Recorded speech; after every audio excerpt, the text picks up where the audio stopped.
We are going to start with revision of chapter number 10, magnetic fields due to electric currents. Magnetic fields due to electric current. इसको magnetic effects of electric current भी बोलते हैं, इसको magnetostatics भी बोलते हैं if you have study current. तो the idea is very simple. हमारे पास एक वायर है, मतलब कंडक्टर है basically. Let's take wire in the form of a straight line. So we have a long straight wire and there's a current I in this wire. तो आपको याद होगा इलेक्ट्रोस्टैटिक्स में charges are at rest and you talk about electric field, forces, etc. etc. फिर when charges move you have two things. या तो current जब मिलेगा तो you talk about current electricity जिसमें you have learned in 11th standard. याद होगा आपको करंट का equation, conductivity, resistivity, resistance, colour coding of resistance, resistance in series, resistance in parallel. And in 12th standard you have studied how to find out unknown resistance with the help of Wheatstone's network, और also two important laws, Kirchhoff's current law, Kirchhoff's loop law, मतलब voltage law basically. And then we have also seen what is potentiometer and how to use potentiometer to find out unknown EMF by direct method, by combination method to find out internal resistance. And then we have seen, of course, in the last part of that chapter, how to convert galvanometer into ammeter or voltmeter. वो सारा का सारा part आता है current electricity का, where आप सिर्फ charges के मोशन की वजह से जो करंट आया उसकी बात करते हो, लेकिन चार्जेस जब मूव होंगे, मतलब जब करंट होगा तो करंट मैग्नेटिक फील्ड भी जनरेट करता है. So in this chapter we will be studying magnetic effects, मतलब magnetic fields due to electric current. तो यहाँ पे हम करंट मेजरमेंट की बात नहीं करेंगे, हम लोग यहाँ पे रेजिस्टेंस की बात नहीं करेंगे. We will be talking about magnetic fields to be very precise. तो एज यू नो, अगर आपके पास एक लॉन्ग स्ट्रेट वायर है which is basically carrying current, तो it is generating magnetic field in its surrounding. तो पहला क्वेश्चन ये है कि what is the direction of magnetic field. तो मैग्नेटिक फील्ड का डायरेक्शन कैसे फाइंड करोगे, तो it is given by right hand thumb rule, which basically states that imagine do not carry, imagine a long straight wire to be held in your right hand with thumb outstretched and fingers curled. If the thumb gives the direction of current, then the curled fingers give direction of magnetic field. तो यहाँ पे you will see that magnetic field are curled क्योंकि because they are in the direction of curled fingers, right? तो ये पहला point है, simple and very important. Then once you know this, मतलब ये सिर्फ इंट्रोडक्टरी पार्ट है कि करंट है तो मैग्नेटिक फील्ड है, मैग्नेटिक फील्ड का डायरेक्शन क्या है पता होना चाहिए, right hand thumb rule. Important things start from this point onwards. तो सबसे पहले आपको फाइंड करना है what is the magnetic force on a moving charge. Imagine हमारे पास एक मैग्नेटिक फील्ड है and you know what is the meaning of crossed magnetic field. It is going inside the plane of board. या फिर dot draw करूंगा तो it is coming outside. Doesn't matter really. You have a charge Q which is moving perpendicular to the magnetic field. हमारे पास एक charge है Q, ये charge electron भी हो सकता है, ये चार्ज प्रोटॉन भी हो सकता है, बाद में देखेंगे, लेकिन चार्ज है Q which is moving with velocity v in the magnetic field and magnetic field is perpendicular to v. So you should know magnetic force on this is given by Q v bar cross b bar, where v bar is velocity of the charge, b bar is magnetic field, right? और क्योंकि अगर angle 90 है तो you can write down QVB sine of theta, right? ये आ गया magnitude, और sine theta is 90, sine 90 is 1. तो you have QV and B. This is force due to magnetic field. और इक्वेशन नंबर 1 जो है ये जनरल एक्सप्रेशन है. जनरल मतलब when you don't know what is the angle between velocity and magnetic field. जब आपको angle नहीं पता तो आप जनरल इक्वेशन लिखोगे. तो ये पता होना चाहिए whenever you have moving charge, क्योंकि अगर मूविंग नहीं होगा तो वेलोसिटी 0, velocity 0 तो force 0. So when you have a moving charge inside magnetic field, the force due to magnetic field is q v bar cross v bar. Similarly आपको पता है कि additionally अगर magnetic field के साथ साथ electric field भी अगर हुआ, imagine that you have electric field also in addition to magnetic field. तो ये electric field है, imagine. तो electric field है, तो इलेक्ट्रिक फील्ड का फोर्स भी लगेगा. Force due to electric field is Q E bar. Force due to magnetic field is Q V bar cross E bar and force due to electric field is Q E bar. तो total force will be force due to magnetic field plus force due to electric field. So that is equal to q v bar cross b bar plus q e bar. ये हो गया total force acting on a moving charge in external electric as well as magnetic field. इसको आप बोलते हो Lorentz force.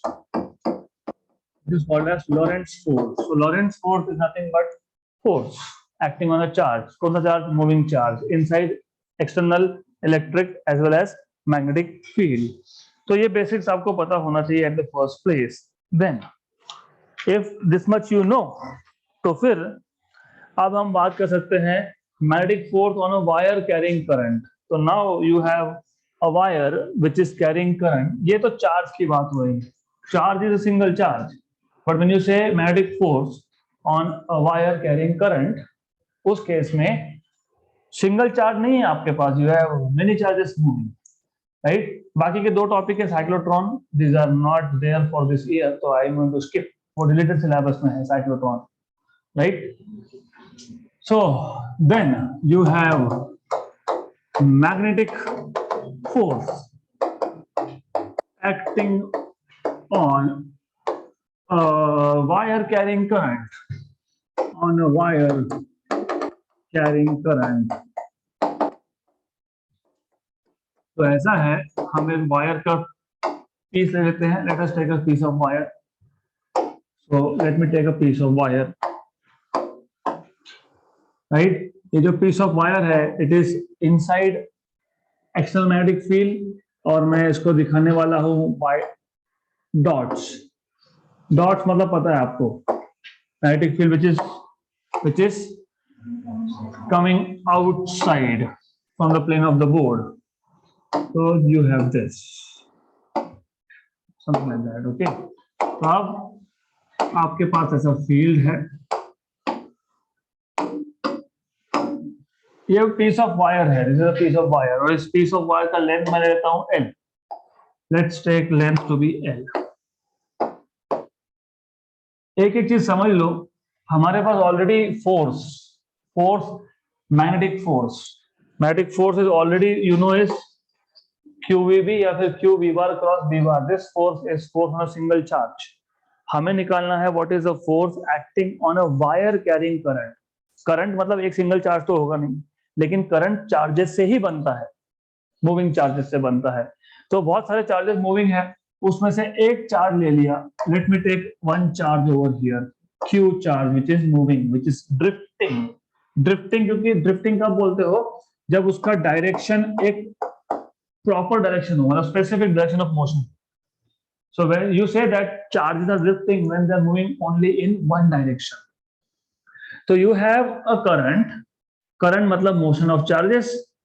उस current में से एक चार्ज की मैं बात कर रहा हूं, that is Q, which is basically drifting, which is moving with velocity vd bar. यहां तक clear?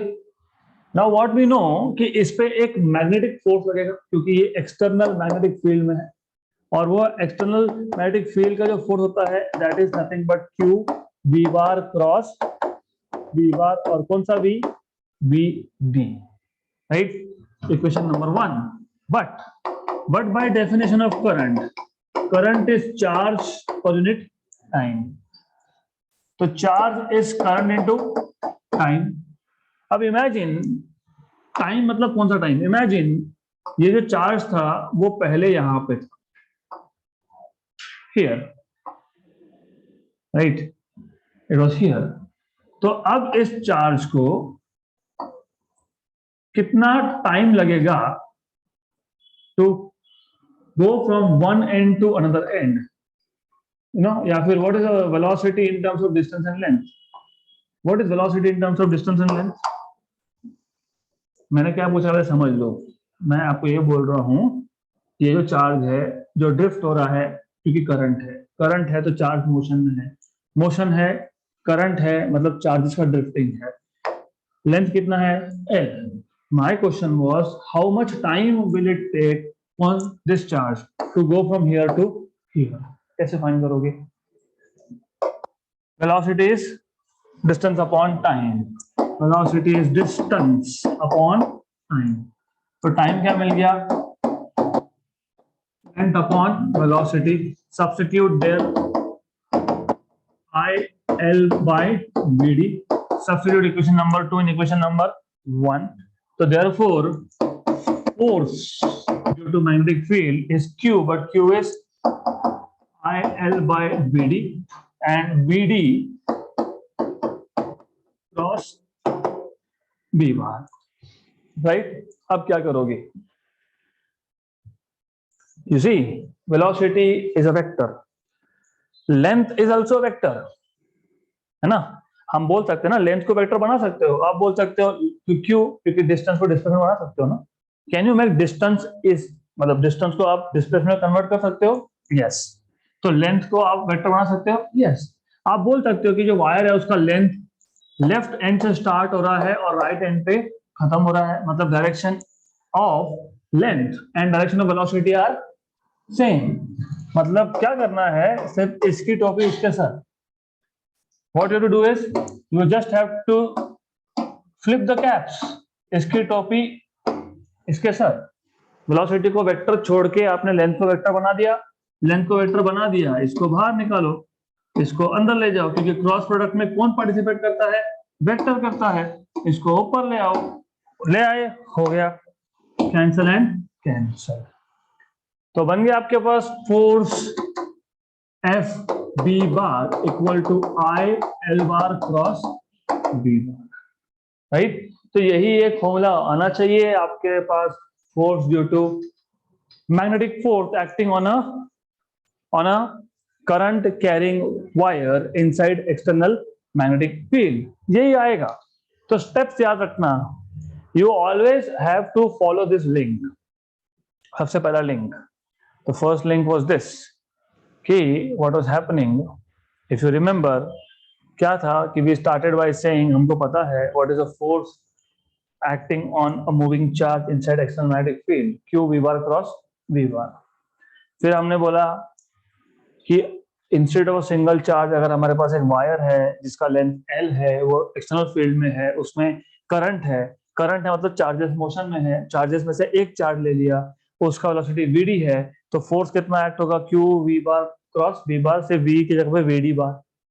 Then Q is IT but T is distance by velocity, तो Q is IL by VD। Put this Q here, तो आपको मिल जाएगा FB bar equal to IL by VD bar cross V bar। लेकिन VD velocity और length को vector बना दो, VD को स्केलर कर दो, क्योंकि डायरेक्शन से मतलब है आपका वैसे भी। तो you just convert VD into scalar and length into vector and then cancel VD, so you get force due to magnetic field as I L bar cross B bar, correct? So this is what you get। अब आपको क्या करना है, आपके पास एक arbitrary shaped wire है, उस पे कितना फोर्स है वो फाइंड करना है। तो you suppose to find out force. कौन सा फोर्स? Magnetic force. तो magnetic force acting on an arbitrary shaped wire, magnetic force acting on an arbitrary shaped wire. Of course ये भी इनसाइड एक्सटर्नल फील्ड है। जब देखो फोर्स एक्टिंग ऑन वायर बोलोगे ना, तो दो चीज कंपलसरी है, करंट होना चाहिए और फील्ड होना चाहिए। क्यों? क्योंकि फॉर्मूला बता रहा है करंट 0 फोर्स 0, फील्ड 0 तो भी फोर्स 0, तो ये पता होना चाहिए बाय डिफॉल्ट।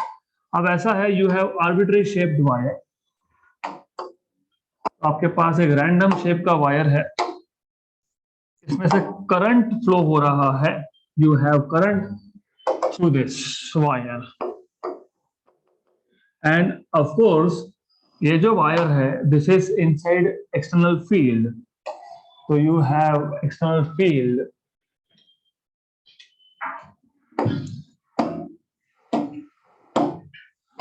तो the idea is this,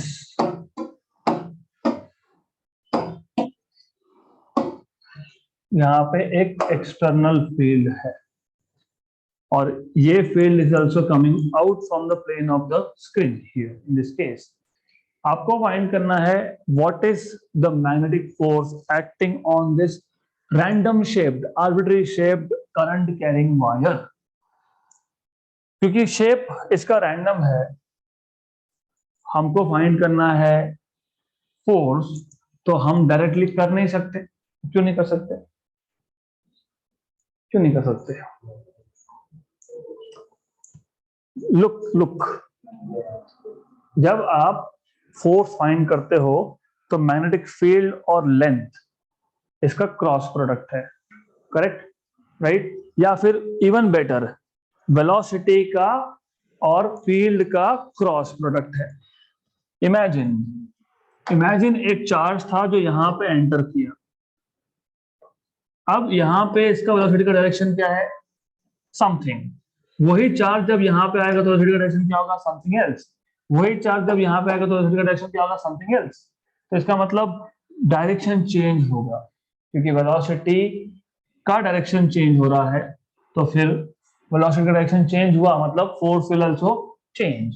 तो for this case what you do is, ऐसा आप कर सकते हो। और एक चीज आप कर सकते हो, अगर आपको कंफ्यूजन होता है, क्योंकि होता है, होना चाहिए कंफ्यूजन, क्यों होना चाहिए? आप बोलोगे कैसा भी जाने दो ना, फील्ड और वेलोसिटी तो परपेंडिकुलर है, चार्ज ऐसा जाए या यहां पे जाए, it is always at 90 degree. 90 degree to what? Magnetic field. तो एक काम करो, फिलहाल आप मैग्नेटिक फील्ड को मत दिखाओ, चलेगा। Just to tell you the idea, तो आइडिया इज कि डायरेक्शन चेंज होने की वजह से फोर्स चेंज होगा, तो हम पूरा का पूरा एक साथ नहीं फाइंड कर सकते। तो व्हाट वी डू इज, हम बोलते हैं कि एक काम करना, ये जो वायर है इसको स्मॉल स्मॉल लेंथ एलिमेंट में डिवाइड कर लेना, राइट? तो because the wire is arbitrarily shaped, random shaped wire है, तो imagine this wire to be made up of small small length element, और हर एक लेंथ एलिमेंट का लेंथ है dl, और dl का डायरेक्शन है ये, this is direction of dl। Now force acting on this small length element, small force, small magnetic force is equal to, current तो सेम होगा ना, करंट कहीं पे भी वो सेम होगा I, लेकिन लेंथ एलिमेंट कितना लिया आपने? dl, तो L की जगह पे क्या लिखोगे? dl, और फील्ड तो सेम ही है तो v bar. So this is magnetic force, किस पे एक्ट हो रहा है? Small length element of this wire. पूरी वायर की बात नहीं हुई अभी तक, पूरी वायर की करेंगे अब। So this is the force acting on small length element. आपके पास एक रैंडम शेप वायर था, आपने इस पूरे वायर को इमेजिन किया है to be made up of small small length element. You have considered one small element and the force acting on that one small element is this. So what is the total force? Total force is integration. Integration. तो integrate कर लो, we will have I dl bar cross b, right? अब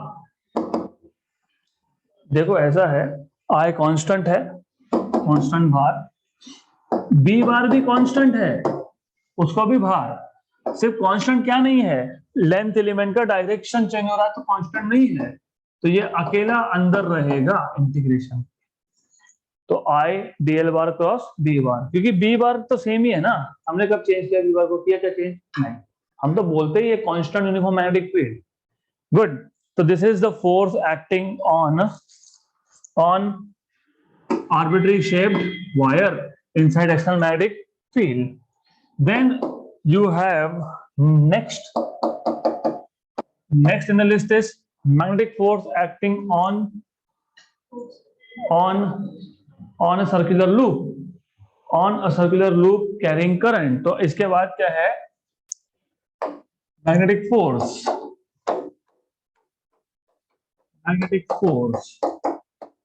acting on a circular loop carrying current.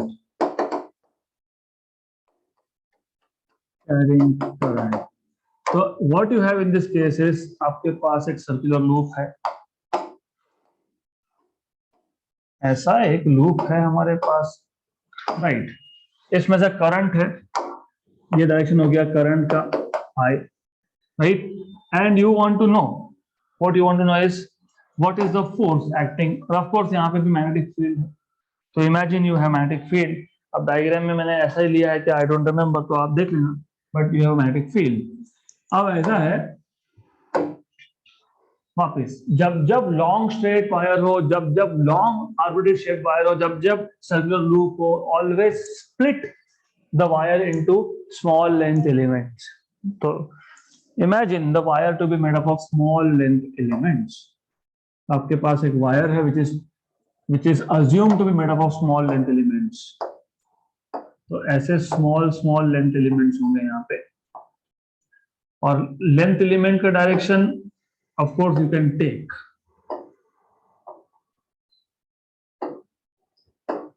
ऐसा। Then what you have is this, ये length element का direction है, ये length element का direction है, ये भी लेंथ एलिमेंट का डायरेक्शन है, ये भी लेंथ एलिमेंट का डायरेक्शन है।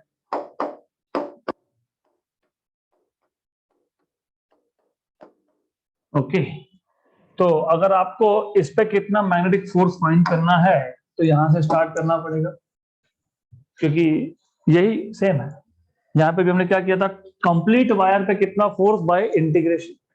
तो आप स्टार्ट करते हो by taking one element, the force is I dl bar cross b बार, फिर आप बोलते हो अच्छा एक एलिमेंट पे इतना, तो टोटल वायर पे कितना, इंटीग्रेट, राइट? तो सिमिलरली लूप के केस में वैसा बोलोगे कि एक एलिमेंट पे कितना, इतना, this much, right? So this is a force acting on a single element. What is total force?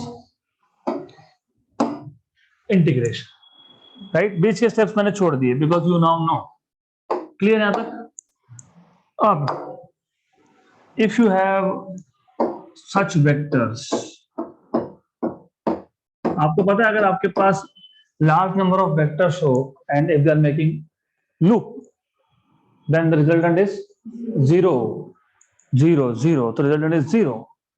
Any type of vector, displacement vector हो तो भी 0, क्यों? Imagine मेरे पास एक displacement vector था, एक बॉल है, उसको किक मार दिया, तो पहले वेक्टर ने उसको कहाँ लाया, यहाँ पे, दूसरे वेक्टर ने कहाँ लाया, यहाँ पे, तीसरे ने कहाँ लाया, यहाँ, चौथे ने कहाँ लाया, यहाँ पे, पांचवा यहाँ पे, वापस से यहाँ पे, मतलब initial position equal to final, तो रिजल्टेंट इज 0।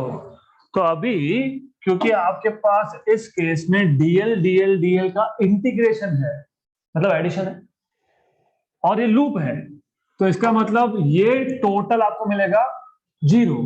तो याद रखना, whenever you have large number of vectors forming a loop, integration is always 0.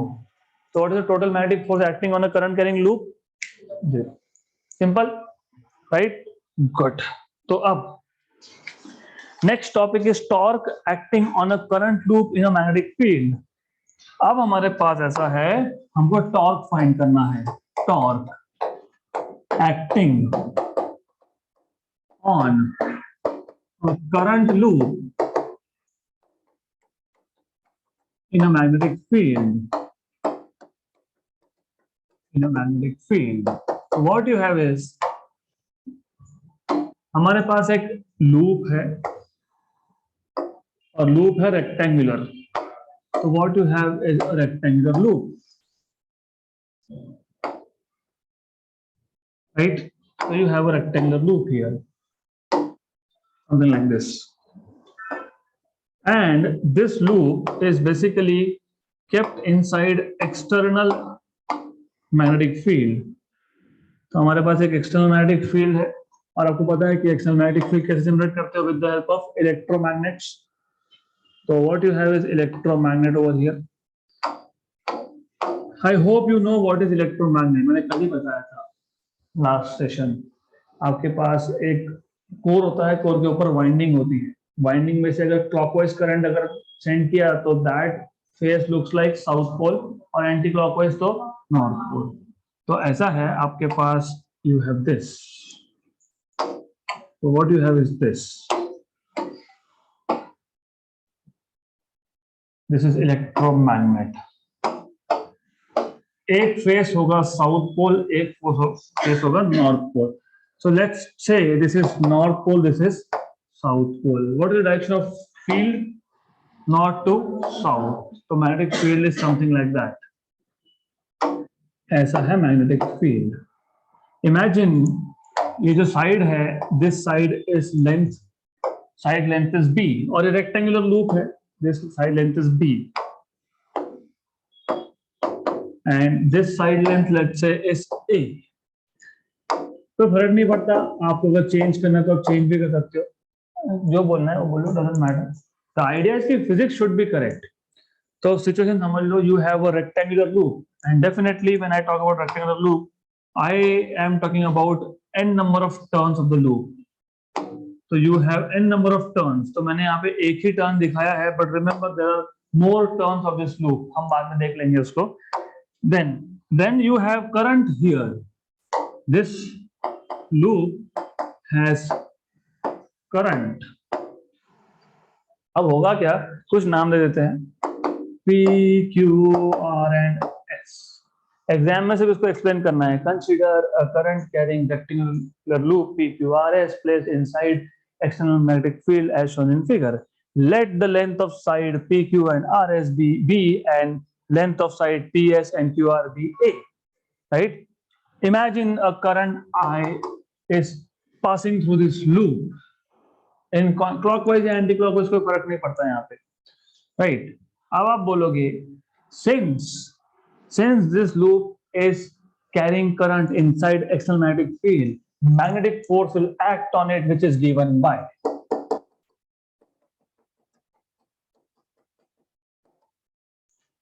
But for side PQ, we see that, what do you see? Magnetic field and length element L bar are at 90 degree to each other. Theta is 90. Therefore, force acting on side PQ is equal to I L B sine of 90. Correct. But length कितना है इस side का? B. तो आप लिखोगे यहाँ पे I small b capital B. Sine 90 is 1. तो force acting on PQ is BIB. Then direction बता देना, इसका डायरेक्शन बता दो. So let's say कि the direction of this force is like this, upwards. हाँ, कोई फर्क नहीं पड़ता, upwards या downwards, एक तो दिखाना ही पड़ेगा. Then for side QR, the force is 0. Why? Because of course for side QR angle theta is 0. Magnetic field is not to south and QR is also not to south. मतलब angle is 0. If angle is 0, sine 0 is 0. Right? Sine 0 is 0. तो force कितना हो गया? 0. Which is I small a. Small a क्योंकि इसका side का length कितना था? A. B sine of 0 which is 0. 0 0 1 कैसे? 0. Similarly, ये जो साइड है कौन सा? RS. For side RS, theta is 270. Sine 270 is -1. So in this case, force on RS is minus BIB. क्या किया हमने? वही किया. IBB sine 270 sin 270 -1, तो minus BIB. मतलब अगर पहला फोर्स ऊपर था तो दूसरा फोर्स नीचे होगा.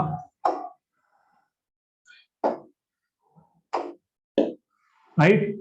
अब वापस से फॉर PS फोर्स इज 0 क्योंकि एंगल इज 180, तो for side PS theta is 180 and therefore force acting on side PS is 0। इसका मतलब दो साइड है जिस पे फोर्स लग रहा है, दो साइड है जिस पे फोर्स नहीं लग रहा है, मतलब there will be torque when you have two equal but opposite forces acting at two different points, there is torque. अब लुक ऐसा है,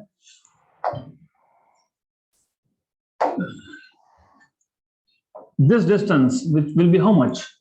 A, very good। तो आप इसको सिंप्लीफाइड तरीके से ऐसा दिखा सकते हो, ये डिस्टेंस है A, एक फोर्स है इधर ऊपर और दूसरा फोर्स है नीचे, तो you have one force here and another force over here, तो ऐसा आएगा like this, so this is what you will have, this is force on side PQ, this is on side RS, on side RS। हमको क्या find करना था? Torque. Torque. अब torque find करने के दो तरीके, फॉर्मूला पता होना चाहिए। देखो ऐसा है, टॉर्क के दो डेफिनेशन है, एक है मोमेंट ऑफ फोर्स, मतलब जब एक सिंगल फोर्स रोटेशन प्रोड्यूस करता है, एग्जाम्पल जब दरवाजा खोलते हो तो you apply single force, right, that single force produces torque, उसको बोलते हो मोमेंट ऑफ फोर्स।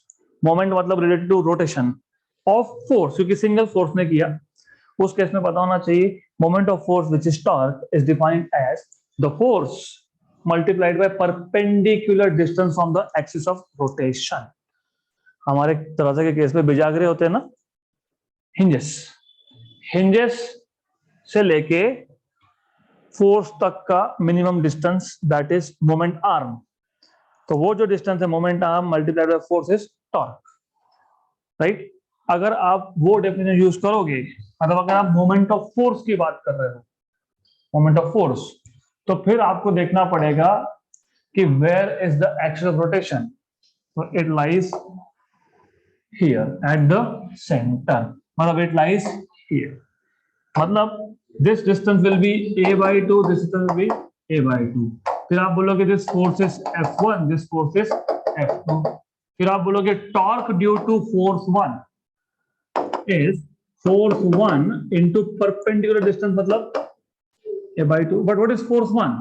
BIB, याद है ना BIB, तो a by 2 BIB, तो ये आ गया torque 1 which is 1 by 2 BIBA, but wait a minute, A into B is area of the loop, तो ये आ गया आपके पास हाफ BIA, ये हो गया torque due to F1, similarly torque due to F2 will be again A by 2 F2, A by 2, minus नहीं लिखना, आप डायरेक्शन बता दिया ना, माइनस छोड़ दिया। यहाँ पे माइनस क्यों है? क्योंकि हमने यहाँ पे डायरेक्शन मतलब वेक्टर दिखाना था, लेकिन डायग्राम में once you put this is magnitude, direction बता दिया, देन मैग्नीट्यूड, तो this is F2 again with BIB, तो ये भी आ गया आपके पास हाफ BIA, राइट। तो टोटल टॉर्क कितना? टोटल टॉर्क कितना? टॉर्क 1 प्लस टॉर्क 2, मतलब कितना? Half BIA plus half BIA, मतलब BIA, राइट। अगर ये है torque acting on a single turn, अगर इसमें n नंबर ऑफ टर्न्स होंगे तो n से मल्टीप्लाई कर लेना, तो multiply by n, multiply by n, तो वो ठीक है। अब तो मैं ऐसा लिखता हूं, टोटल टॉर्क करना है तो टाउ टोटल इज NBIA, यह है फर्स्ट अप्रोच। और सेकेंड अप्रोच ऐसा है मोमेंट ऑफ कपल, मतलब जब आपके पास दो फोर्स है and both force are creating rotation, तो उस केस में क्या करते हो? उस केस में आप मतलब सेकेंड अप्रोच है वो केस टू। आप बोलते हो केस टू से मेथड टू बोलना ज्यादा बेटर। मेथड टू, इस केस में आप बोलते हो दो फोर्स है तो आप बात करते हो मोमेंट ऑफ कपल की। टॉर्क ही है लेकिन मोमेंट ऑफ कपल है क्योंकि दो फोर्सेस एक्ट हो रहे थे। And how do define couple, moment of couple कैसे डिफाइन करते हो? Magnitude of one of the forces, मतलब दोनों में से एक force multiplied by perpendicular distance between two forces. तो in this case moment of couple, moment of couple, which is torque, of course, is magnitude of one of the forces multiplied by perpendicular distance between two forces. क्या था magnitude? ये भी. What was the perpendicular distance? a/2 plus a/2 कितना? a. तो a हो गया BIA. Total torque for n number of turns will be NBIA. Right? हो गया टॉर्क का इक्वेशन रेडी। और ये केस वन है, तो हमने दो केसेस लिए थे, दूसरा आप खुद करोगे। केस क्या था? ये केस ऐसा है when the magnetic field is in the plane of the loop. मतलब क्या? मतलब ऐसा, ये जो लूप है उसका प्लेन है। Magnetic field is in the plane of the loop. मतलब क्या? मतलब मैग्नेटिक फील्ड ऐसा है, जिस प्लेन में लूप है उसी प्लेन में मैग्नेटिक फील्ड है। It is not at some angle, ऐसा एंगल नहीं बन रहा है वहां पे, राइट? दूसरा, अगर एंगल बनता तो क्या, तो थोड़े से चेंजेस होते हैं, and that you will do because we have done that in detail. So I am not going to do that here. यहां तक क्लियर? क्लियर। तो अब अगला topic, next topic is magnetic potential energy of dipole. उससे पहले है magnetic dipole moment. तो इसके बाद you have magnetic dipole moment. तो अब magnetic dipole moment, it is not a big deal, क्योंकि यहाँ पे आपको डिराइव कुछ करना ही नहीं है। आपको सिर्फ बोलना है we have seen that for electric dipole moment. याद है क्या? इलेक्ट्रिक डाइपोल मोमेंट याद है? Do you remember? याद है? Q what? Q into what? 12 bar. Similarly, magnetic dipole moment is Qm to L bar. What is Qm? Pole strength of a bar magnet. Pole strength of a bar magnet. हम यहाँ पे bar magnet की बात कर रहे हैं क्या? No, we are not talking about bar magnet here. We are talking about magnetic field due to electric current. देखो, दो टाइप के मैग्नेटिज्म की बात होती है नॉर्मली। एक होता है नेचुरली ऑकरिंग मैग्नेट, वो ब्लैक कलर का substance, that is naturally occurring. दूसरा होता है magnetism due to electric current. हम यहाँ पे क्या देख रहे हैं? Magnetism due to electric current. तो उस केस में मैग्नेटिक डाइपोल मोमेंट का फॉर्मूला क्या होता है? I into A, current into area of the loop, ampere meter square, right? या फिर NIA if you have n number of turns in the loop, single turn के लिए IA और n turns के लिए NIA। तो ये बेसिक्स आपको पता होंगे तो आगे कुछ बात कर पाओगे। तो you have to compare with electric dipole.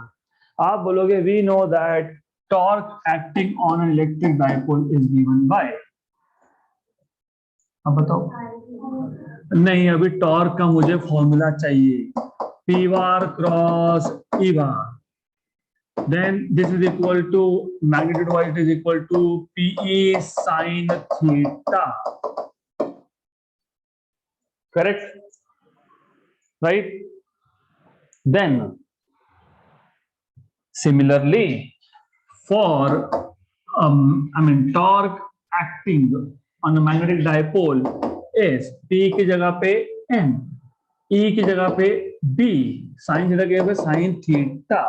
लेकिन मैंने आपको बताया कि ये क्या है, NIA है, तो ये मिल गया आपको क्या, torque in terms of what, magnetic dipole moment, right? Simple है ये, you don't have to derive, सिर्फ आपको क्या बोलना है, we can write torque acting, और टॉर्क का फॉर्मूला तो फाइंड किया ना अभी, किया कि नहीं? सिर्फ साइन थीटा क्यों नहीं लिखा हम लोगों ने, क्यों नहीं लिखा? क्योंकि थीटा 90 था, व्हाट इज साइन 91? अब मैं आपको जो मैंने आपको बताया, बिकॉज हमारे केस में magnetic field was in the plane of the loop, otherwise you can write this as sine theta. फिर आप बोलोगे we can compare with PE sin theta. Similarly ये इलेक्ट्रिक फील्ड के लिए है टॉर्क, इलेक्ट्रिक डाइपोल पे। Similarly for magnetic dipole what you can do is you can write down MB sin theta. So comparing equation 2 with equation number 1, what do you gate? फटाफट compare करके बताओ। M equal to what? M equal to NIA, मिल गया आपको dipole moment, that's it. यहां पे derive करना ही नहीं है, कंपेयर करना है, done. Then next is magnetic potential energy, यहां पे भी कंपेयर करना है। Do you remember what was electric potential energy? Potential energy of dipole याद है, electric dipole, potential energy of electric dipole, potential energy of electric dipole याद है क्या? कल ही बताया था मैंने,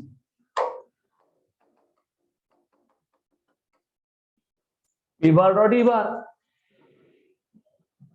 कल ही किया था ये, PE cos theta, this is PE cos theta. याद नहीं तो याद दिलाना पड़ेगा, यू हैव टू रिमेंबर। क्या होता है? होता ऐसे है, हमारे पास एक यूनिफॉर्म इलेक्ट्रिक फील्ड है, we have a uniform electric field and any uniform electric field can be shown with a set of parallel vectors. उसके बाद क्या है? उसके बाद हमारे पास दो चार्जेस है। सबसे पहले तो बताओ इलेक्ट्रिक फील्ड की डायरेक्शन क्या होता है? और यहाँ पे है प्लस Q चार्ज, यहाँ पे है माइनस Q चार्ज, तो इसमें जो फोर्स लगेगा due to electric field that will be towards in the direction of the electric field, और यहाँ पे होगा opposite to that of electric field। तो ये आ गया फोर्स किस पे? माइनस Q पे। ये आ गया फोर्स किस पे? प्लस Q पे। और ये है distance between one charge and other charge which is 2L, ये L और ये भी L। और इलेक्ट्रिक डाइपोल मोमेंट का डायरेक्शन क्या था? अभी लिखा ना आपने, बताया ना मुझे, आप लोगों ने ही बताया, खुद ही बताते हो, खुद ही भूल जाते हो। डायरेक्शन बताओ, वेक्टर तो बना दिया, direction is negative to positive, तो the direction is this, negative to positive. तो इलेक्ट्रिक डाइपोल मोमेंट में और इलेक्ट्रिक फील्ड में एंगल कितना? अब होगा क्या? टॉर्क लगेगा, टॉर्क। क्यों? क्योंकि equal opposite at to different point it will rotate the dipole, rotate करेगा, rotate करके ये इसको यहां लेके आया, मतलब एंगल हो गया चेंज, कितना हो गया? थीटा 0। अब हमको वापस जाना है ओरिजिनल ओरिएंटेशन से, मतलब कहां जाना है? थीटा पे। अपने आप जाएगा क्या? नहीं, हमको एक्सटर्नल टॉर्क लगाना पड़ेगा अपोजिट टू नेचुरल टॉर्क, तो वर्क डन होगा उसमें, तो वर्क डन होगा। तो वर्क डन अगर आपको याद होगा, work done to rotate dipole, कहां से? Initial angle to final angle is torque external, which is a function of theta, d theta, or work done equal to integration from theta 0 to theta, but जितना external torque लगा रहे हो उतना natural torque होना चाहिए, नहीं तो ज्यादा रोटेशन हो जाएगा।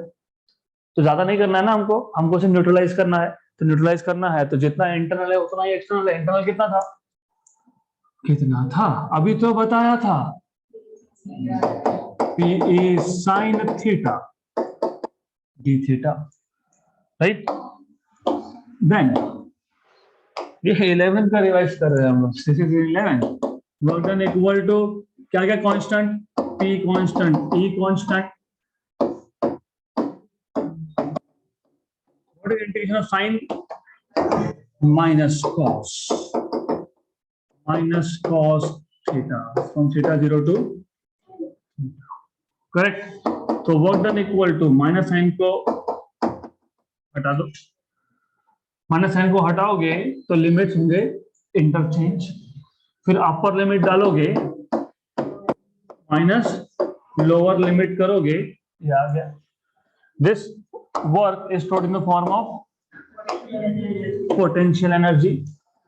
आपके बुक में स्पेसिफिक केस है, पर्टिकुलर केस, जिसमें इनिशियल एंगल थीटा 0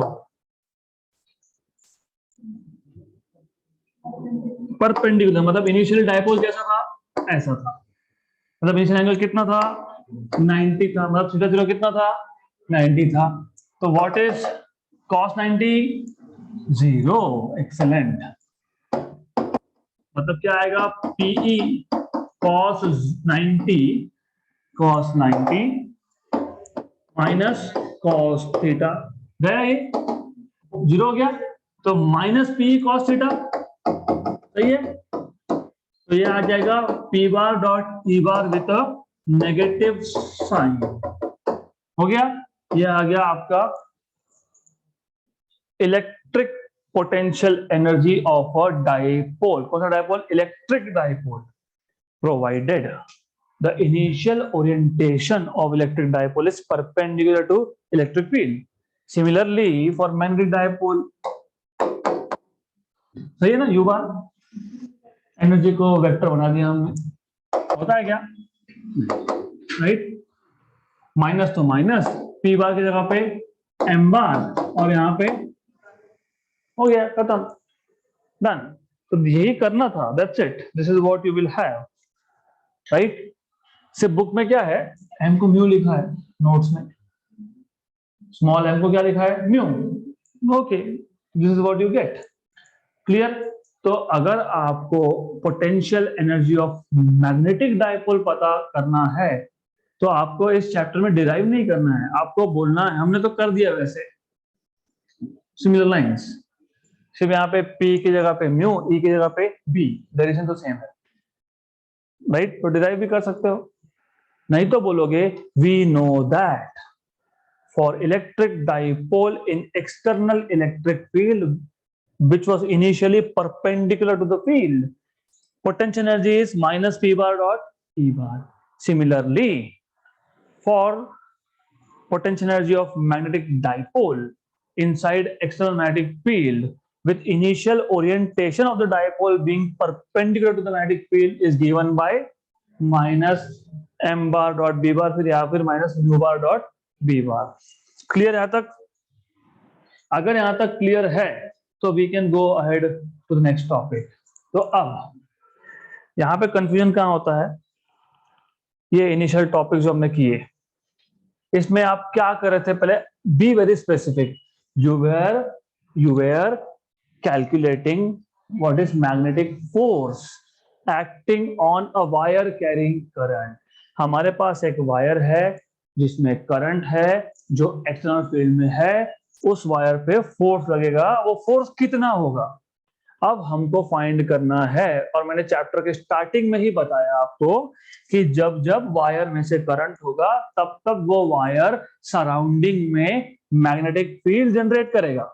तो अब जो टॉपिक हम लेने वाले हैं वो है magnetic field, not magnetic force, magnetic field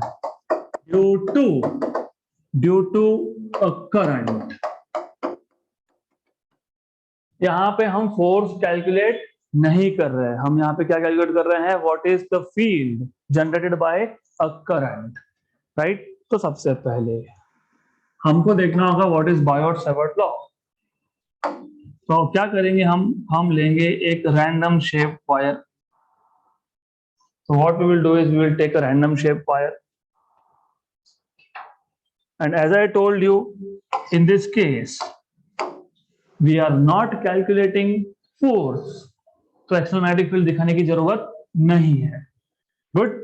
So you have a random shape wire, you have a point, you can take point anywhere you want, आपको जहां चाहिए वहां पॉइंट ले लो। मान लो एक पॉइंट है P यहाँ पे, और इस वायर में से करंट है I। हमको देखना है कि ये I करंट P पॉइंट पे कितना फील्ड जनरेट करेगा, राइट। तो वापस से, क्योंकि ये वेरी लॉन्ग वायर है, तो हम क्या करेंगे, इसके छोटे छोटे पीसेस कर लेंगे, कॉल्ड एज लेंथ एलिमेंट।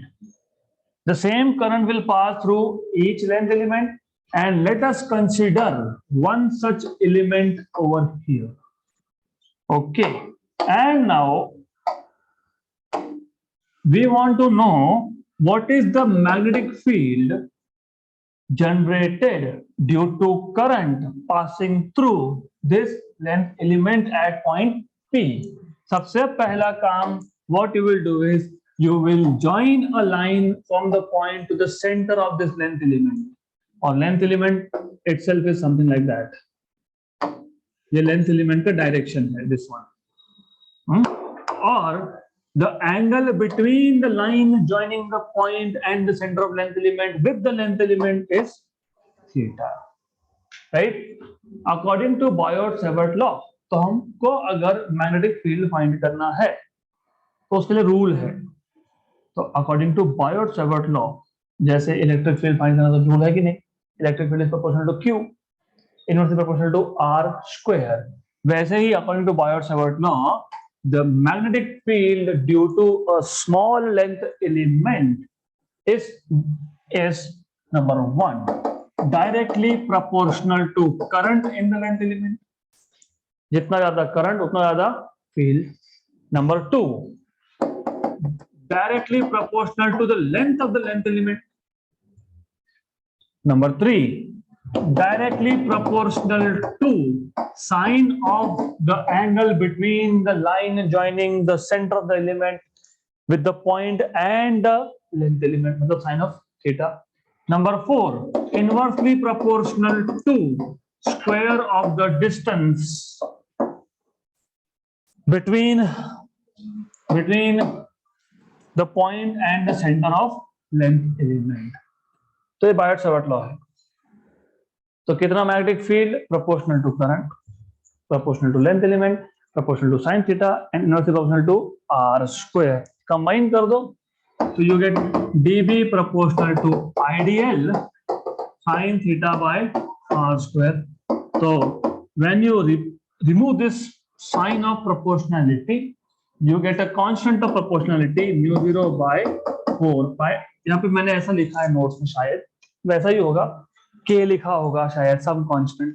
फिर आप बोलोगे, मतलब I don't remember what I have used, but anyways constant is a constant, you want you can use your own initial. तो K, some constant K, IDL sin theta by R square. फिर आप बोलते हो K is a constant of proportionality whose value depends on which system of units you are using. If you are using CGS, k की value 1 आती है। If you are using SI, mu 0 by 4 pi, which is 10 power minus 7 basically. Mu 0 by 4 pi आता है यहाँ पे। Very good. Then अब ये हो गया magnitude of the field. अगर आपको चाहिए डायरेक्शन एज वेल, मतलब वेक्टर फॉर्म चाहिए, वेक्टर फॉर्म के लिए what you do is, look, cos और साइन जब देखे ना, when you see cos and sine और साइन दिखा तो आप वेक्टर प्रोडक्ट बना सकते हो, तो लेफ्ट हैंड साइड पे वेक्टर ही बनने वाला है। कॉस दिखा तो आप स्केलर प्रोडक्ट बना सकते हो तो लेफ्ट हैंड साइड पे ऐसा फिजिकल क्वांटिटी होगा जो कभी भी वेक्टर नहीं बन सकता। Look, do you see? Left hand side पे क्या है? एनर्जी। एनर्जी कभी वेक्टर नहीं होता, इसलिए क्या आया? डॉट। इसलिए क्या आया था? कॉस। राइट हैंड साइड पे क्या है? साइन। साइन है। लेफ्ट हैंड साइड पे क्या है? फील्ड। फील्ड तो वैसे भी बोलते डायरेक्शन होता है फील्ड का। तो आप क्या करोगे? Multiply and divide by R. अब ऐसा है, ये हो गया आपका डीएल और आर और sine theta. What is A B sine theta? A bar cross B bar. तो आप ऐसा कर सकते हो, therefore D B bar equal to mu 0 by 4 pi, right? I DL R sine theta को लिख सकते हो। अभी कंफ्यूजन ही कंफ्यूजन है। What is confusion here? R bar cross DL bar या फिर DL bar cross R bar? क्या लिखोगी? DL bar cross R bar, DL bar cross R bar upon R cube. Done, right? तो ये बन गया आपका बायोट सेवर्ट लॉ का